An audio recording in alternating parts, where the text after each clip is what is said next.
Hey everyone, and welcome to episode 2 of Nuscreen Live. And today we're going to be talking all about fashion and technology and how startup fashion is incorporated into Toronto communities. So with me, I have Jodi Goodfellow, founder and executive producer of Startup Fashion Week, and Tarek, the creative director of Nella, the vegan leather handbag company. And of course, Meg Button, our CEO and co-founder here at Nuscreen. You can follow Jodi at Jodi Goodfellow and follow Startup FW. And you can also follow Tarek at Tarek NB. And you can follow Nella Bella brand all on Twitter. And of course, follow Meg at Meg Button. That's it. Alrighty, so please feel free to hashtag Nuscreen Live on Twitter and comment all of your questions you may have on our Facebook Live. So, let's start off with a little bit of an intro of what Nella and what Startup Fashion Week is. Jodi, do you want to take it away? Sure. So I'm the founder and executive producer of Startup Fashion Week, which is in its third year of production here in Toronto. Very exciting.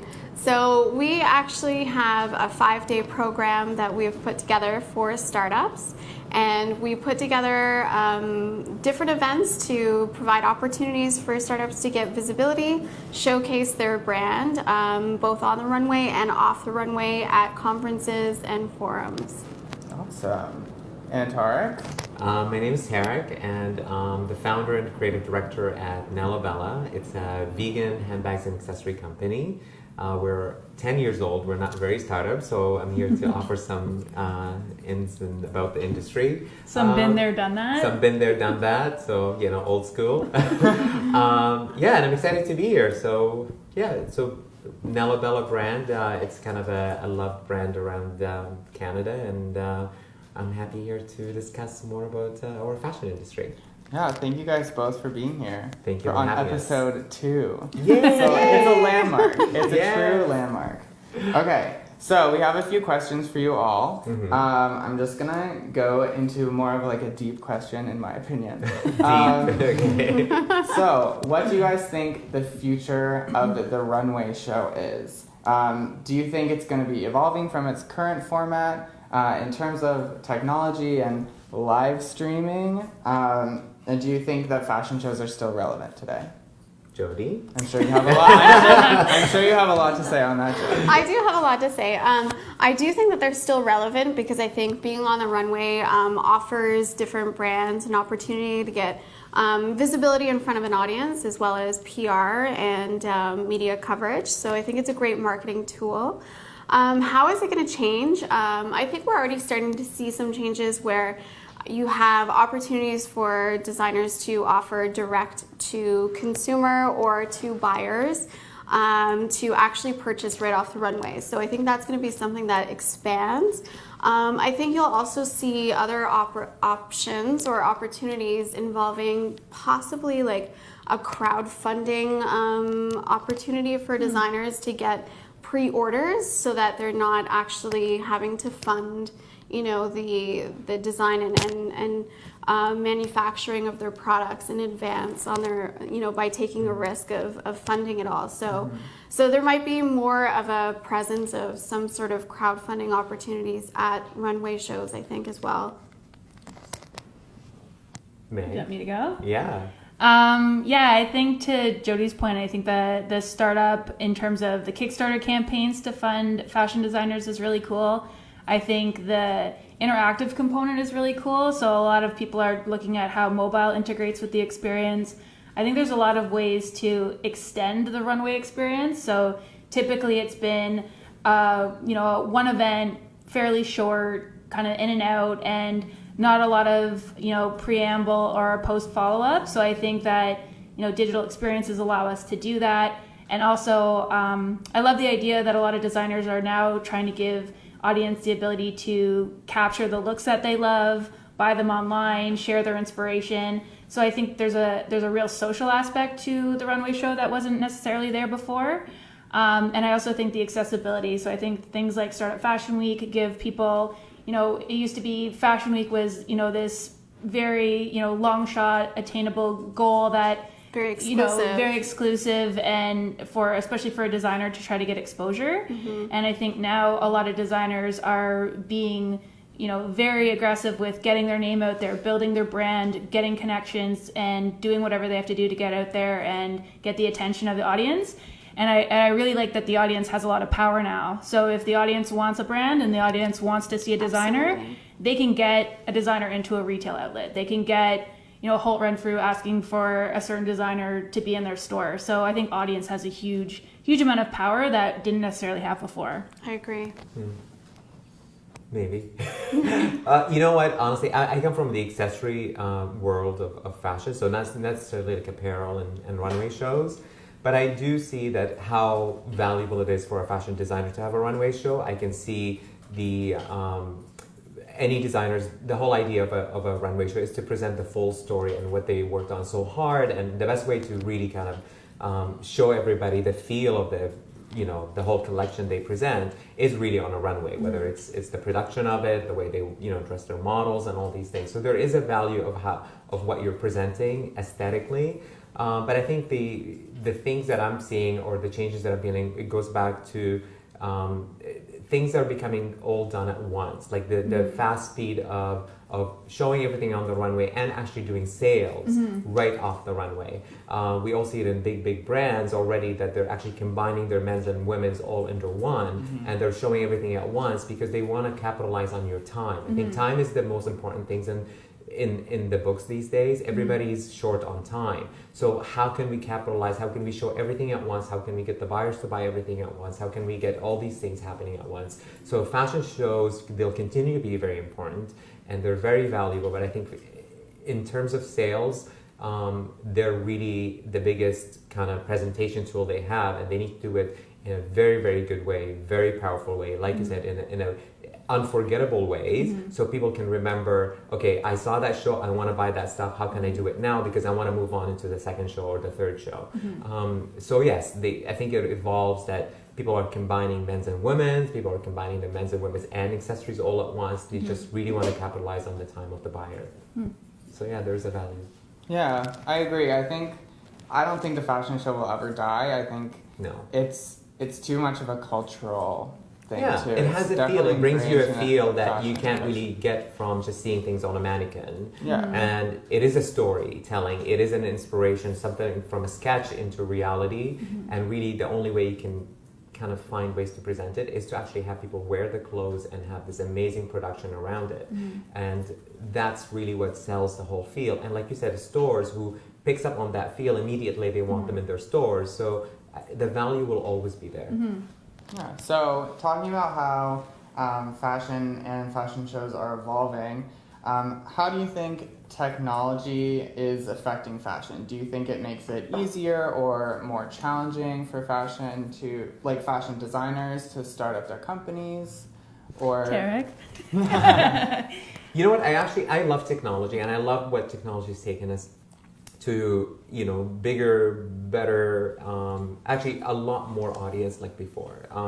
You know what? I think technology is always going to continue to be our friend, and not only in our industry, but in different industries. It just makes things a little bit easier.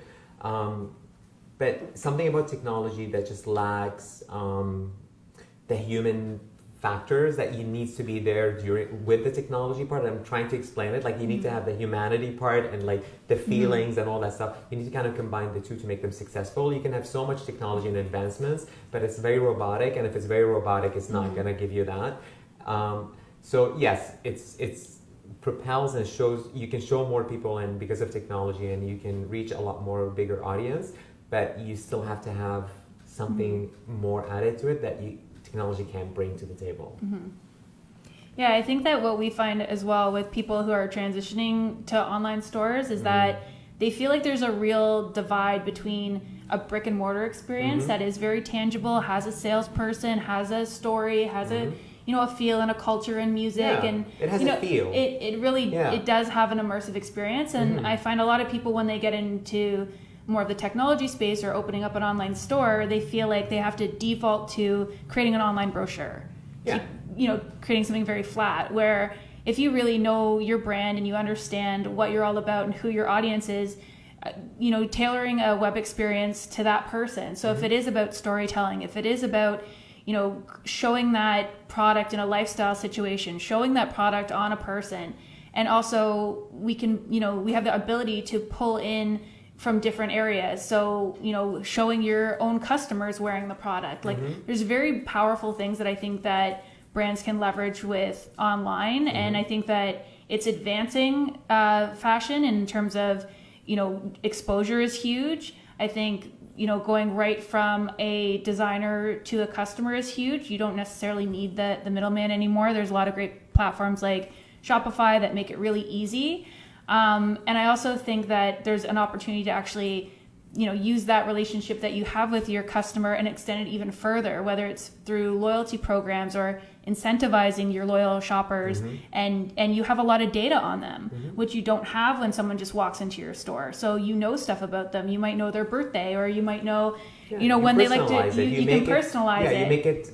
Yeah, you make it. More one-on-one somehow. Yeah. Yes, it's a lot of people, but you need to keep it almost kind of you're dealing with still one keep it person. Intimate, right? Yeah, still make people think that that they're having that one-to-one experience that you would get in a shop, but to do that at scale, it's a lot of work, and a lot of people kind of still are defaulting to a standard brochure looking site. But I think that that's going to change and evolve, because a lot of stores we're seeing now, they started online and they're opening up brick and mortar stores. Yeah. And I love that. Like I love that trend where they knew their audience so well online and they understood what the audience was looking for. So they were able to capture people's attention. And then once you have that audience that's loyal to you and you understand your brand so well, it doesn't matter whether you're opening a shop on Queen West, or you're doing a pop-up, or you're at an event, or whatever it is. If you know your brand and you understand your audience, like you should be able to work both ways and be able to leverage technology to connect more with your audience. Yeah. I think in terms of technology and using like the digital platforms, particularly for startups, it's great. One of the challenges though for new entrepreneurs in fashion, particularly fashion design or accessory design or anything like that, is that generally the designer is so focused on their craft and so focused on the creative side of their business. The problem for them is that sometimes they don't necessarily have the business skills to understand how to utilize all of these technology options that are out there. And it's not just a matter of knowing how, but it's also a matter of time, because they're trying to spend their time, doing, their designs and filling orders and stuff like that, trying to reach out to buyers. And so the problem then becomes, having a complete brand, and having it, represented the way that they want it at the beginning stages of their brand. So I noticed that a lot of startups tend to use, for example, Instagram as a lookbook and Facebook as a website before they actually can invest the time and money into really completing the look and feel of their brand. So I think it's helpful that there are options out there to use these, social media tools to really help, create that brand and create the story. But it's also sometimes challenging when you don't have a large team. Yeah. So you've been dealing with new designers for the past 3 years with Startup Fashion Week. Is there anything new that you've noticed, like new things that you never would have thought of that these designers are doing to incorporate technology into their brand? Well, even a lot of brands right now are trying to work with different types of technology to build into their product. Not necessarily the tools that they're using for their business, but also, I'm seeing a lot of, like for example, accessory companies that are using different types of technology. We've showcased brands that have integrated like 3D printing into creating jewelry. We've showcased other jewelry collections where they actually use medical rubber and lasers and things like that to actually create their accessories. And other collaborations between designers and tech companies that tends to be happening more frequently now. Which is very exciting. Yeah, it is, definitely. It is exciting. Especially in the It's very accessories exciting. world too. We it's always we have that extra thing you want to add value to the accessory that you're selling and stuff. So I love the idea of adding chargers now to some bags and stuff because everybody's they're running low on their batteries and their phones and stuff, and it becomes a huge thing. And we get that request from our clients all the time. Yeah. Can you add a charger that we can plug in and whatever? So it's a lot of these requests. You're going to see a lot of these happening from the consumer themselves, and it's very challenging to the designers to keep it, to add to technology. But technology companies are very willing to help, and they're, they also want to add their products to your product. So it's kind of a good collaborative work. Yeah, I agree. Yeah, I was a big fan of Claire Danes at the Met Gala in her Zac Posen Cinderella dress. Yeah, I loved it. That for me, I think, was technology in fashion. It's brilliant. At its prime. Working, Yeah. So to continue talking about online platforms, social media is becoming more and more crucial to a fashion brand's overall exposure online. In your guys' opinion, what are key things fashion brands should focus on when building a social presence? Meg? Wow. No, I think Jodi's point about starting on some key platforms and building those to build an audience, I think is really key. I think fashion brands that aren't on Instagram, I don't get it. That should definitely be a priority. And if you don't understand what it is, ask somebody, figure it out, because you absolutely have to be on visual platforms. I would say that's your priority, and that's where you start. I think, Twitter might not make sense for you. I think Facebook, maybe your audience isn't there, but I think absolutely get on Snapchat, get on Instagram, and start building your audience of people who actually are anticipating what you're going to post next. I think that if you are, stretched thin and you don't have a lot of hours in the day, get really good at planning your time, because as Tarek said, I think this is a time where no one has enough of it. Everyone's looking for a convenient way to do things. But it's also crucial to the success of your business and growing your brand. So, my advice would be to think about what's realistic, and if it's an hour a day or 5 hours a day, whatever you can do, it's worth it. But plan it out, build a schedule, learn about the platforms, focus a lot on creating great content that matters. And if you wouldn't share it and your friends wouldn't share it, don't post it. And focus on quality, and always, worry about what people are responding to, look at what works, and get better every day, learn every day on what's working, what's not working, and just be constantly learning and getting better at what you do. My advice, 2 suggestions is for any fashion brands out there, one thing that I find very, very frustrating is sometimes not being able to find an email address to connect with brands. Yeah. Sometimes you have to dig through, their website, and sometimes they have a form that you have to fill out, and I don't necessarily want to fill out that form. I want a direct email address. So then I start digging through their Facebook page, looking to see if it's posted somewhere on there. So just making sure that your contact information is very visible. I think that's really important. And the other piece of advice too is not to make the social media experience for your brand, self-centered. I think you should also leverage networking opportunities on Twitter and Instagram as well to connect with other people and brands, because I think that's really important. For sure. Yeah. Do you guys think that cross promotion in the fashion industry is really important? Is there anything that you absolutely if it's done right? If it's done right, it can work. Not every collaborative work or cross promotion can work for companies. For sure. You also need to not compromise any of your company's standards and the things, and you have to be careful who you choose to work with and who you want to cross promote with. You need to know their history, what their future plans are. All these things should come in play. There's a lot of times that we get a lot of these requests. Let's do this with you guys. Let's do this with you. But you know what? If they are selling things that doesn't really agree with our principles and stuff, we can't really do that. So you have to be careful with your choices. But just to get back on companies and Instagrams and social media, it is very crucial. It's an amazing outlet that we have now that we never used to have in the past. Why not use it? And again, with the contents too, I find that the contents really makes a huge difference. Have good contents. If you don't have something incredible to explain or do or show to your, just keep it simple. Talk about the product, keep it clean. There's a lot of things that you can do, especially in the beginning, that doesn't take a lot of time. you're simply selling something that's very special and dear to you, and you want to share the rest of the world with. I know I touched my mic. I'm sorry. You're getting emotional. I like, know. You're getting choked up. Tarek. No, I'm doing everything I can not to get emotional today. No, but it's a lot of it. A lot of it comes from, you know, if you love your products, present it the way that you think people, you know, will appreciate it. So sometimes content is very, you know, important, but don't overdo it. Don't, you know, overcomplicate it. You don't have to build millions of things around it.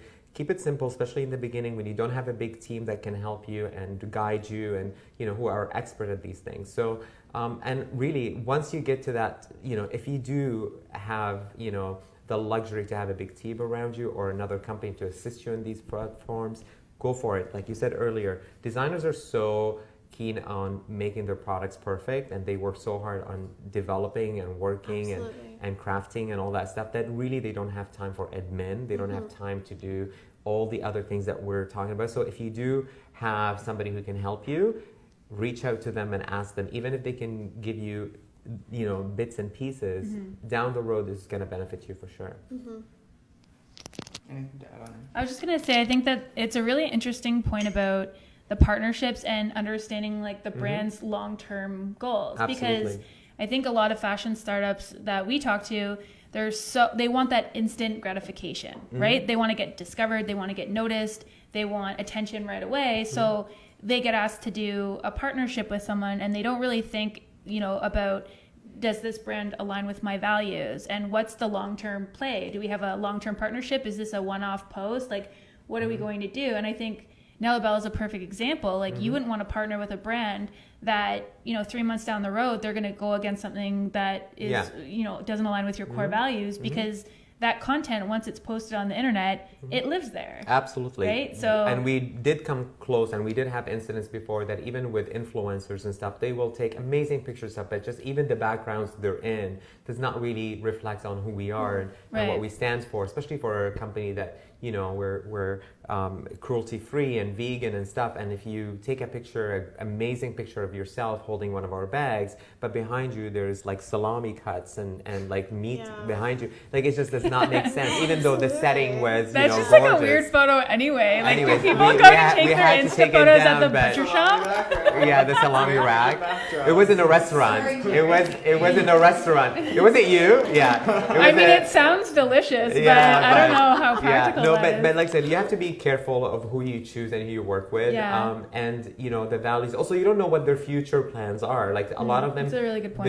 they'll tell you all the things you want to hear, but then you know you'll discover down the road that they just did something completely against what you stand for. So, and every designer I know have their own sense of principles that they just so dear to them, and they just want to stick to it, and you don't want to change that. So somebody who is even more famous than them that can jeopardize that, it's kind of good point. Yeah, That's 10 years of experience talking right there.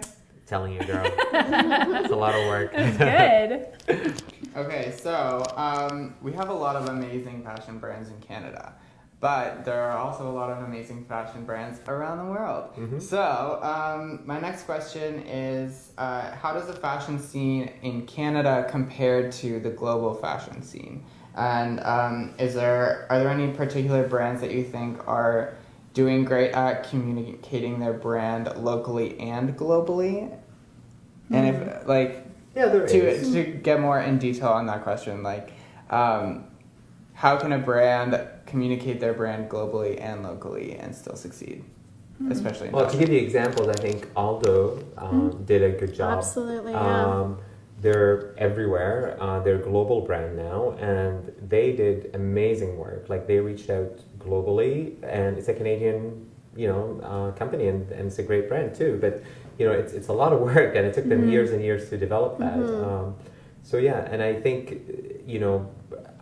there is a lot of great brands here in Canada, and there's a lot of good designers here in Canada who are on a global scale are recognized, but we need more. There's just not enough. Like it's not so many. Like you can count them on your hand, and that's the part that I want to see more of. Yeah. I think too, part of that is because of financing. It's very difficult for entrepreneurs in the fashion industry here in Canada to have the funding to be able to go global or to even go national. Like it's very challenging. So I think that's one of the biggest factors. It is. It's, you know, financing is always going to be the biggest thing, and the funding, and, you know, government support and all these other programs. Like, you know, there's a lot of support for art, for example, and there's a lot of push for arts, and which is great, and I love it, and I have nothing against it. It's just I wish we can have that same sort of support in the fashion industry, because fashion can employ a lot of people. There's a lot of benefit that comes out of it. Also, Canadian designers always bring something so fresh to the global scene, just like every country has its own kind of feel and stuff. So I would love to see more of that. And yes, financing is the biggest issue. But I don't want to say I'm sick of hearing that part so many times.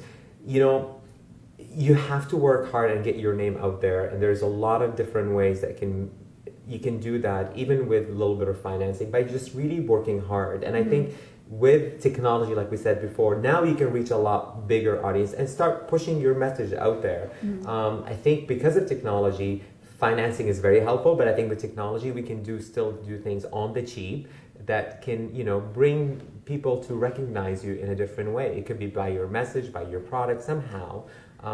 And you can do your own little campaigns, and these campaigns grow. They won't grow as fast when you have $1 million to support it. No, it will grow, but it won't be at that speed. But I like that approach too, because it's always going to be an issue. Financing is always, but how can we go around it? And that's the way I think about it. It's like, okay, we know it's there. You know, it's a problem. We don't get this, we don't get that. But how can we work around it and just move on? Yeah. Like, because we have to. We have amazing people. We want to showcase them. Absolutely. I think one of the things too that really inspired me when we first started with Nuscreen was I was reading a lot about the Canadian fashion e-commerce space in Canada. And we're so far behind with getting our fashion brands online, and we're so far behind in the e-commerce space. And that alone, like, there were tons of studies about Canadians who want to buy from Canadian companies, but they can't because their location. So there's no store for them to go to, and there's no online store for them to go to buy. So they're buying from US sites, or they're buying from sites in the UK. And so there's a desire from, you know, Canadians to buy from Canadian companies. I agree. I 100% agree. And I think there's some, you know, there's a pride there, there's a support there. I think that, you know, I agree with you. I think there's ownership on both sides. I think that, you know, to set up your store and make yourself available to Canadians and to be part of a community that does support that, because, you know, a lot of what I was seeing wasn't that people don't want to buy from Canadian online stores. It was that they went and it wasn't available, and they lived 4 hours away from a store, and so they went and found another brand somewhere else. So I think it's our responsibility to make sure that we're giving, you know, Canadian customers options to buy from Canadian designers. I think that's super important, and there's a lot that we can do to move that forward.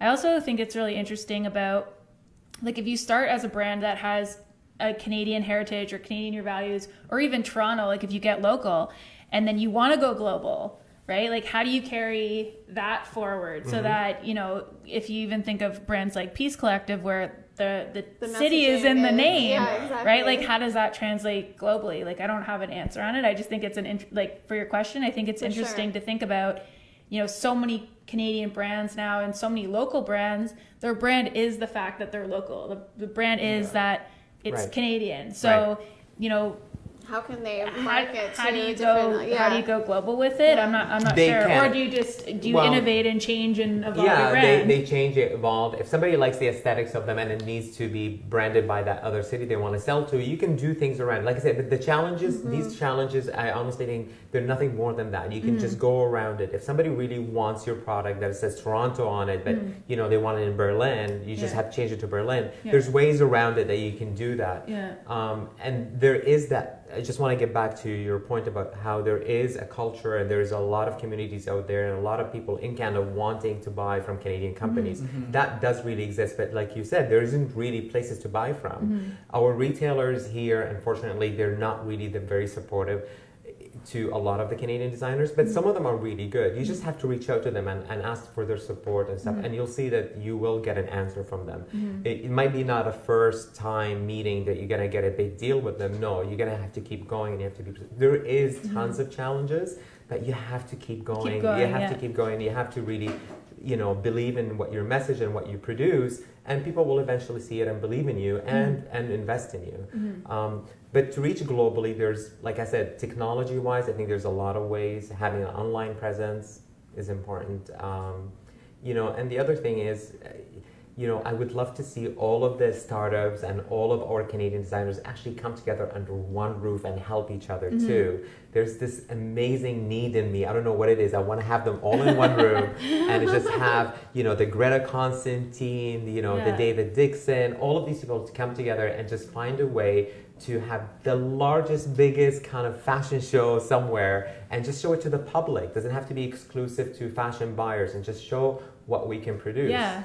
And I really want to make that dream come true one day. Let's do it. I'm on board. I would love to. I actually was thinking about it. Yeah. I like, this is going to sound like a joke. I want Dundas Square, the longest running fashion show, in the middle of Toronto, or in Vancouver, or somewhere around Canada, and just have them all presented and show it to everybody in public, everybody in the street. This is what we do. Yeah. This is what we produce. And this is what we can sell you. Literally get out in front of them. Get out in front of them. And you know what? Because a lot of people ask me, they're like, oh, really? I didn't know that this person does these dresses. I'm like, are you kidding me? This person does amazing dresses. Or, this person sells to Kleinfeld. It's like, oh, they sell to Kleinfeld. I can't believe it. It's like, well, how are you finding out this now?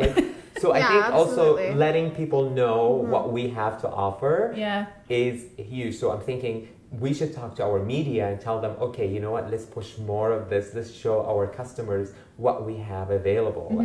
And let's just show the Canadian consumer the talent that we have. And they'll be amazed. A lot of our designers sell to huge brands. Yeah.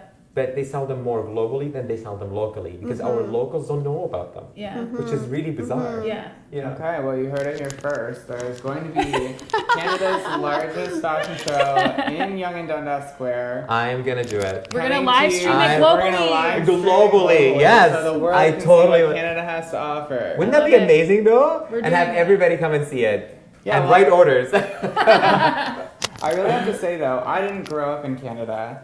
I am here for school, but right when I got here, you definitely can recognize a sense of pride that Canada has, and how everyone wants to support other Canadians, and I think that it could happen. It can happen, yeah. I'm telling you. Yeah, we have amazing work. I've seen them firsthand. I've seen the passion that goes with it. You've seen also tons of the startups and how much they love what they do. Absolutely, yeah. And imagine that love translating into a product that ends up in people's hands. They're going to love to see that more of it. I want more of it, because it's so good and so valuable. And it supports us, supports the local economy, it supports the people around you, all our businesses and stuff. So there's kind of a two-way street. You work hard and give the best you can, and hopefully the consumer sees it. For sure. So Jodi, I have some questions for you. Sure. What? It's done with me. Did we overstep? Are there any pieces of advice that you always offer startup designers who want to either make it nationally or globally? And also, to follow up with that, what inspired you to start Startup Fashion Week? Sure. So my biggest advice to anyone starting any kind of business is really just to put yourself out there and network as much as possible. And again, that can be challenging as a designer, because again, designers are very focused on the behind the scenes work, and often don't take that time to actually get out and network. But I really do think that networking is your net worth. You gotta get out there, go to events, and just put yourself out there. Try to get to know as many people in the industry and in similar industries as possible. And how did I get involved with launching Startup Fashion Week?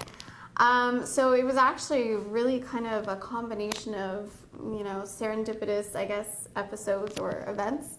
I had years ago launched a fashion tech startup myself, just based on an idea that I had. And I really pushed forward with it quite vigorously. And after about 2 or 3 years of trying to launch it and really move it forward, I was part of an accelerator program here in Toronto called InCubes. I was the only female CEO that was selected to be part of their cohorts, which was exciting. Who runs the world? It's exciting, but also wrong. And we'll change it. I don't want people to woo that in a few years. Yeah. Exactly. That's So, true. so I mean, I was really trying to make the most of it, but I discovered how challenging it was to launch a business or a tech-based business, and so, you know, through that, I started to launch events in Toronto to try to get the name and brand out there for my startup, and started to see a lot of traction at those events. And as I realized that I was coming to a final point of my startup, where I knew that I couldn't, you know, move forward with it anymore because of lack of funding mostly, I did see that there was this growing opportunity for starting an event, and I decided to create Startup Fashion Week to really support entrepreneurs like myself that were struggling to get media and coverage, struggling to figure out who can I collaborate with in this amazing community of people, who are these industry professionals, and how can I get a hold of them? So just, you know, providing all those opportunities to startups, because they don't get those opportunities at your larger fashion weeks. So I wanted to create this platform to support our new entrepreneurs. Amazing. And does this year's Startup Fashion Week have a date yet? It does. So we are going to be doing our third event here in Toronto again, October 3rd till 7th. We have 5 different venues, and yeah, so we change location every day to make it more exciting. Yeah. And we're also launching something new this year where we're doing promotional events in Ottawa and Montreal. So that's happening next week. Amazing. Very exciting. Yeah, yeah. And for you, Tarek, what inspired you to start Nella? Honestly, I always loved accessories, and I always loved that additional piece that you wear every day that just completes your outfit and stuff. So there's a lot of that. I always loved fashion and apparel, but something about accessories that I was drawn to, and I was lucky enough to work with a lot of people to create amazing handbags and luggage and some jewelry and some belts and stuff for a whole different slew of brands before I opened my own company, because I've realized that I do have something special about it that I love doing, and the pieces I was creating is doing, you know, amazing for these other companies, so I've decided to open my own. But I also wanted something that it's, when you work in the accessory business, especially you work in getting the materials and finding the sources and all that stuff, you learn so much about all of it. And in the end of it all, once I discovered more and more about that industry, I just realized that I want to do something that is eco-friendly, that is vegan, that is cruelty-free. So all these ideas started getting born every day in my head till the day that I opened the company. And that's how I started the company. It's just my passion for accessories, and I wanted something to be a little bit different. I got inspired by a lot of other companies that also were on the same, you know, track, that they're vegan, cruelty-free, like I said, and all these things. So there was other people before me, and there's people who actually continue to be after me with the same kind of concept. But I just wanted to be one of those people and just offer something that is fashionable, functional, has its value, you know, and on top of it, it's just not just something that you get bored with. I wanted something to be classic enough that people can, at any season, they could just open their closet and grab this handbag, say, okay, I can wear it with any outfit and stuff. So all these reasons are behind the birth of Nella Bella. I wanted something to be also not super expensive, and everybody can buy it. So all of these things were running through my head before the birth of Nella Bella till it happened, and I opened the company. So that's really how I started. And do you have any advice for someone wanting to start a small, or like a startup or an accessories brand in particular? Talk to professionals. Talk to Jodi first. Talk to everybody talk to every person that you might come across who either have been in the business or knows about the business or have any sort of experience that you don't have yet. Get all the information, make a package. I wish I made If there was Instagram then and Facebook and all these things, let's say 10 years ago, as popular as it is now, you know, my company will be totally different than today. It's important that you get all that information, get the experience, work for people, intern, go see Jodi and talk to her, sit down with her, tell her, okay, what do I need to do? How can I make a business plan? All these things are crucial. Get yourself really set up, divide it, plan it, write it, whatever you do, put it on your computer and just follow your plan. Once you follow a plan, I wish I had all of these things done for me in the beginning, and I wish I had the only thing I had with me was just my experience of how to make handbags and how to draw them and how to, you know, construct them, but that's it. Like you said, like the designers only go head on to what they know best, which is making something that, you know, from scratch, and that's really about it. But when I now look back, I wish I had a business plan. Absolutely. I wish I had, you know, somebody who's going to take care of my website. It wasn't only it was only a solo show. Like I've done every single thing myself, and I had to learn everything. And you know what? I love the way that I did it too. Like in a way, I gained so much experience in so many different fields of my business and so many different areas that I gained experience in that I never thought. But it took away a lot of my time to focus on my products too. So it was kind of a balancing act. And that will be my advice. If I go back, I wish I just talked to more people. I'd like to add one more piece of advice as well, just to sort of piggyback on what you're saying. Another piece of advice that I always give entrepreneurs that are just kind of starting out is to create an advisory board. I think that is so powerful. Absolutely. So, you know, what I've learned in my experience is that human resources are the most valuable resources. So networking and also building an advisory board, especially if you're just a solo act and you don't have the funds to be able to create a team, you know, to support you. If you have an advisory board of mentors that you can sort of bounce ideas back and forth on, you'll learn so much. So much. It's so valuable. And you'll also maximize your time. Absolutely. You'll leverage their resources, their networks. So it's such a valuable experience. It clears your head. Absolutely. It honestly clears your head. It really makes does. you know that, okay, I am not expert at this. I should just move on, get somebody else to do it. Yeah. Even if it costs you money, you save money for that purpose, but do not get involved in it because you'll screw it up. Absolutely. And I really can't agree more. Like, just network, talk to people, and you'll see that we're in a community that everybody wants to help in a way. And if the people who are too busy to help you, they'll recommend somebody else. There's millions of things that can happen. But reaching out and asking questions and being involved in, you know, all of these aspects and getting all the advice, it helps a lot. It really does. Yeah, I think specifically with fashion designers, the one advice I would give is really understand what your time is worth. So we're kind of talking a bit about, you know, not trying to do everything and asking for help, but I think it's also very humbling to know like what you're really good at and what you're not good at. Absolutely. And also knowing like, you know, you're running a business now. It's not, you know, just like creative for creative sake. You're trying to sell something. So, you know, ultimately sit down and try to figure out what's your time worth. And if you're, you know, a handbag designer, like what's the value of the time that you spend designing a great handbag? And then what's the value of your time spent, you know, scrubbing your email list or, you know, responding to customer requests through your Facebook page, right? So like actually like taking a hard look at yourself as a business and saying, you know, yeah, I'm going to offload a couple of tasks, but that's going to give me more time to spend on, you know, growing my business and, you know, making great products, which is, you know, the key priority in terms of, you know, being successful. Couldn't agree more. 100%. It's really, truly that important. Like, that's my message today. Same thing. It's just get people to do the things that you don't know because it really helps, because it just takes away so much of your headaches and you focus on what you do.